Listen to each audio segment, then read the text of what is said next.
Hai teman-teman semua, apa kabar? Semoga selalu dalam keadaan baik ya. Sebelumnya kenalin, aku Fahmi Prawisti, mahasiswa bimbingan dan konseling Universitas Negeri Yogyakarta.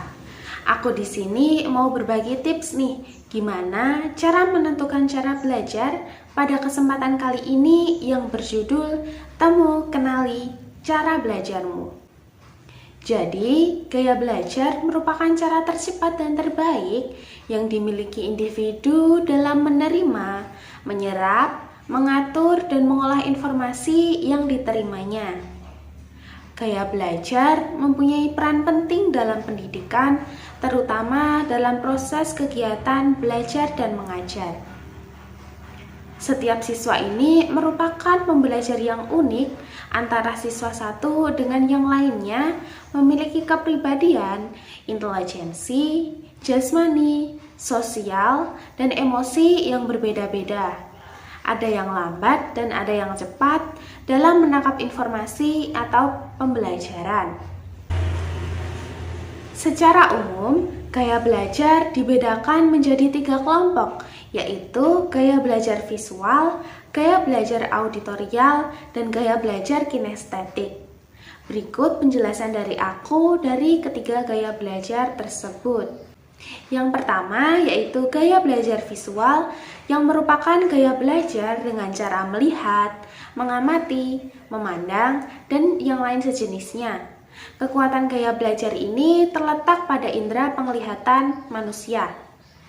Bagi orang yang memiliki gaya belajar ini, mata adalah alat yang paling peka untuk menangkap setiap gejala atau stimulus rangsangan dalam belajar. Ciri individu yang memiliki gaya belajar visual adalah lebih mudah memahami sesuatu dari apa yang ia lihat dibandingkan dengan apa yang ia dengar.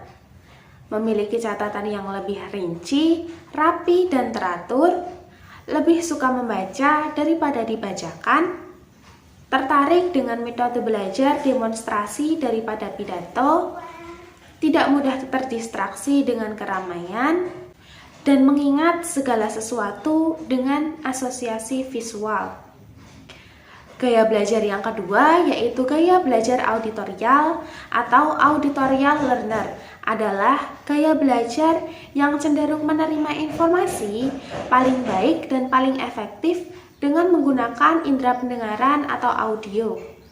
Individu yang memiliki gaya belajar auditori ini memiliki ciri-ciri yaitu merupakan pembicara yang fasih, berbicara dalam irama yang terpola, menggerakkan bibir dan mengucapkan tulisan di buku ketika ia membaca, mudah mengingat lagu atau cerita, dan mudah terganggu dengan kebisingan. Lalu gaya belajar yang terakhir yaitu yang ketiga adalah gaya belajar kinestetik, yang merupakan gaya belajar dengan cara bergerak, bekerja, dan menyentuh.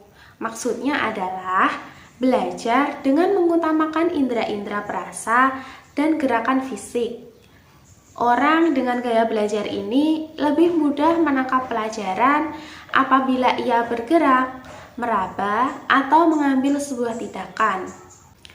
Ciri individu yang memiliki gaya belajar kinestetik adalah selalu berorientasi pada fisik dan banyak bergerak. Menggerakkan anggota tubuh tertentu saat belajar, seperti contohnya mengetuk-ketukan jari, menggoyangkan kaki, dan lain sejenisnya. Lalu senang belajar melalui praktik, menyukai kegiatan yang membuatnya terus bergerak seperti olahraga dan menari. Nah, itu tadi macam-macam gaya belajar ya. Setelah apa yang udah aku paparin tadi, gimana nih teman-teman?